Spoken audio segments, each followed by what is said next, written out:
Vous écoutez un podcast de EJR Radio, la radio pour tous.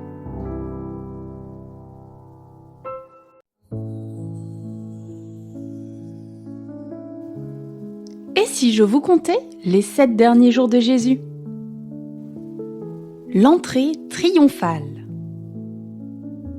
Jésus et ses disciples gravissent le mont des Oliviers et pendant ce temps, la nouvelle de sa venue se répand et une foule se rassemble. Des milliers de gens affluent à Jérusalem pour célébrer la Pâque.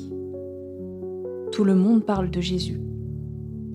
Beaucoup l'ont vu guérir les malades et rendre la vue aux aveugles. Et beaucoup racontent comment il a ressuscité Lazare.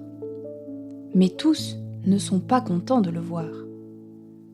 Les chefs des prêtres ont ordonné que ceux qui savent où se trouve Jésus le leur disent, afin qu'ils puissent l'arrêter. Ils ont peur que Jésus pousse la foule à se révolter contre Rome et que les Romains envahissent la ville et leur retirent leur autorité.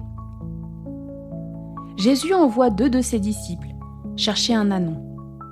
Pas n'importe quel ânon, mais un petit âne que personne n'a jamais monté. Et si on leur demande pourquoi ils le détachent, ils devront répondre que le Seigneur en a besoin. Les disciples font exactement ce que Jésus leur a dit, et ils lui amènent l'ânon. Ils étendent leur manteau sur son dos, et Jésus monte dessus, puis ils repartent pour Jérusalem. En voyant Jésus descendre du mont des Oliviers sur un âne, les gens du peuple étendent leurs vêtements ainsi que des branches de palmier sur le chemin. Tout le monde crie « Que Dieu bénisse le roi qui vient en son nom ! Paix dans le ciel et gloire à Dieu au plus haut des cieux !» Tout cela a lieu conformément à ce que le prophète Zacharie a annoncé. Le roi d'Israël entrera dans la ville sur un ânon. Les pharisiens sont furieux. Ils ordonnent à Jésus de faire taire ses disciples. Mais Jésus leur répond « Si eux se taisent, les pierres crieront !» Quand les disciples disent à Jésus que dans la foule, des croyants d'origine grecque demandent à le voir, Jésus explique qu'il est temps pour lui de rendre gloire à son Père. Ensuite, il annonce sa mort dans une prière. Et il exprime à son Père son inquiétude au sujet des difficultés à venir, mais aussi sa confiance dans les plans de Dieu. Il dit « Père, rends ton nom glorieux. » Soudain, une voix retentit du ciel.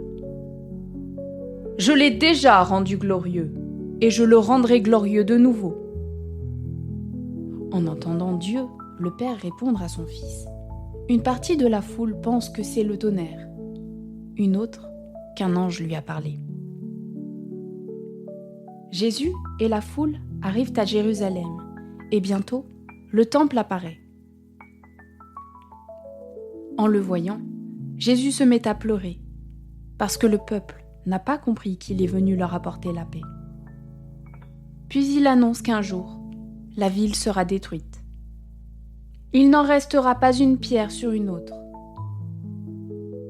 Cela arrivera parce que le peuple n'a pas cru que Jésus venait lui apporter la paix.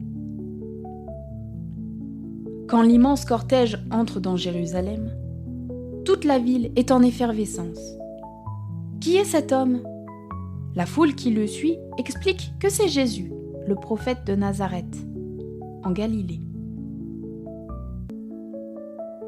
Le lendemain, Jésus retourne au temple. Là, il renverse les tables des changeurs d'argent. Si Jésus réagit ainsi, c'est parce que le temple est un endroit pour prier, pas pour vendre et pour voler. Dans le temple, des aveugles et des boiteux viennent à Jésus, et Jésus les guérit.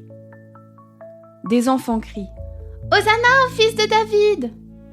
ce qui veut dire « Hourra, notre roi est là !» En voyant cela, les chefs des prêtres et les maîtres de la loi entrent dans une terrible colère et se plaignent à Jésus. Mais Jésus leur rappelle que même les enfants et les bébés sont appelés à louer le Seigneur. En disant cela, Jésus affirme qu'il est Dieu, car on ne pouvait louer que Dieu et pas un être humain. Le soir, il quitte Jérusalem pour passer la nuit à Béthanie.